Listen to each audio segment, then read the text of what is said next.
Watching sports this morning on Channels Television. Today on the show, we're talking about issues coming out of Nigerian football, and then also a quick look at the Golden Eagles' quest to win their 4th title at the FIFA Under-17 World Cup. They will play Uruguay in the quarterfinals on Saturday. That game will come up 5 p.m. Nigeria time in Sharjah. Okay, let's go on a quick break now. We'll come back. Capital One action yesterday. Manchester City needed to wait till extra time to defeat Newcastle. We'll talk about it when we return. Stay.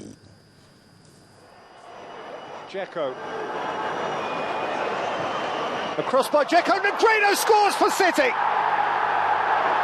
Finally breakthrough.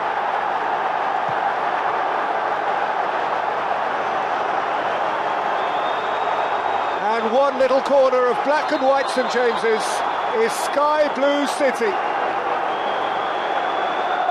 Penetrative progress from one centre forward, Dzeko, so that another Negredo had merely to complete a truly simple task. And more or less 100 minutes into this tortuous tie, Pellegrini's team have an advantage.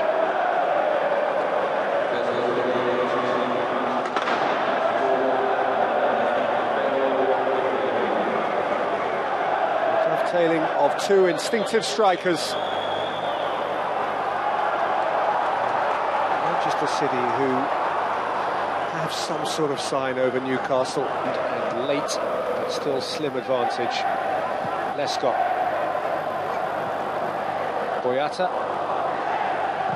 Zavaleta, points up towards Dzeko, squeezed away by Williamson when it comes to Milner. Nice exchange with Silva and Milner, and Dzeko too. Delightful goal, which should settle the cup tie.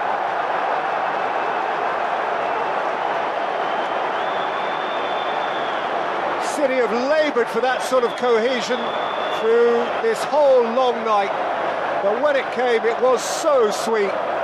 Beautiful last pass for Dzeko. Milner, the key player here. Dzeko had time and space to circumvent Tim Krul and put Manchester City beyond all reasonable doubt into the quarter-finals of the Capital One Cup. It's a long way back for Newcastle from here. Time to hide again. It's been a rotten week. And they head perhaps a shade prematurely for the exits.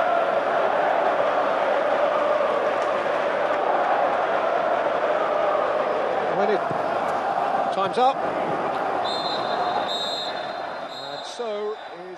And so it ended Manchester City 2, Newcastle 0. Newcastle, they did put up a good fight. They expected down to get to penalties or just, get a chance and score. But the time they were willing to fight, Negredo scored for Manchester City and Edin Dzeko did put the icing on the cake. Sad one, the fans had to leave the stadium. Not a good one. Tottenham Hotspur and Hull City, they also played in the Carling Cup, the game after relegation time. Regulation time. Nobody's getting relegated here. It ended 2-2 in favor of... it ended 2-2 and then went into penalties and then Tottenham won that one. Great goal scored by Sigurdsson. Good football coming from the Capital One Cup. So we'll let you know the fixtures for the quarterfinal fixtures for the Capital One Cup. Quickly, let's talk about let's see what the papers are saying this morning. Front page of the Complete Sport reads: Omeruo back for Ethiopia. Chelsea star Ruben Gabriel completes Keshi's 25-man list for November 16 game. He's back. In Calabar. He's back. I like that. He's been out injured for a while now, and it's good to see him make a return into the team because, like I feel, is still, alongside Obabuna, they're the best partnership for Nigeria in the defense. Eaglets will be too strong for Uruguay.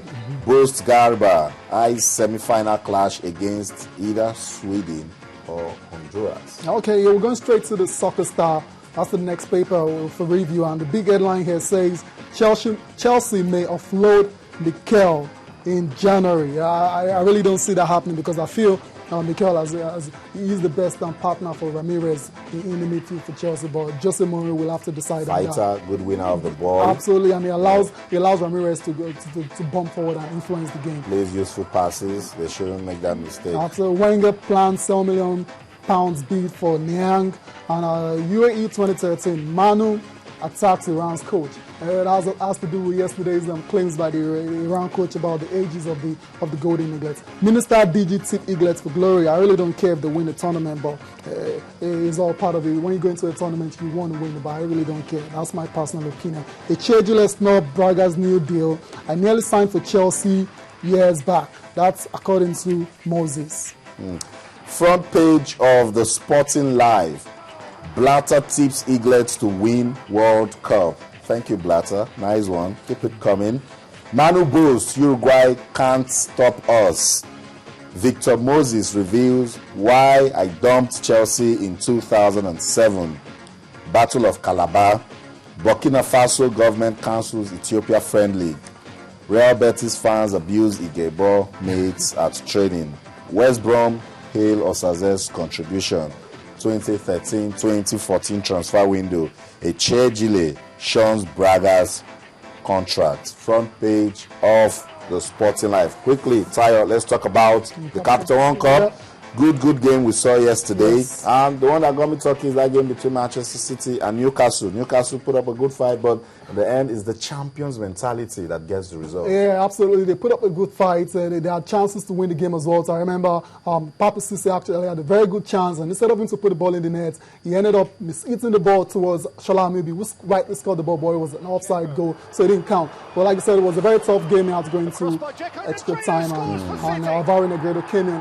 Manchester City didn't really play well, especially in the 90 minutes, because they didn't have the first shot on target until the 78th minute by Negredo. But the man, like you said, it's all about the champions' mentality. Yeah. They came back, they hung in there for 120 minutes, and they managed to get the 2 goals. And at this stage, in any game, you need character. Absolutely. To either stay in it or back, because you can tell that Newcastle couldn't go on. Yeah, they couldn't out go of gas. Yeah, they're playing at home in front of the fans, and they gave their all already in the 90 minutes, and they couldn't get what the goals they needed. And Edin Dzeko, Alvaro Negredo just came in and did the work for the good victory for Manuel Pellegrini after losing 2-1 to Chelsea over the weekend, and this should help boost their confidence as they move on in the Premier League this weekend.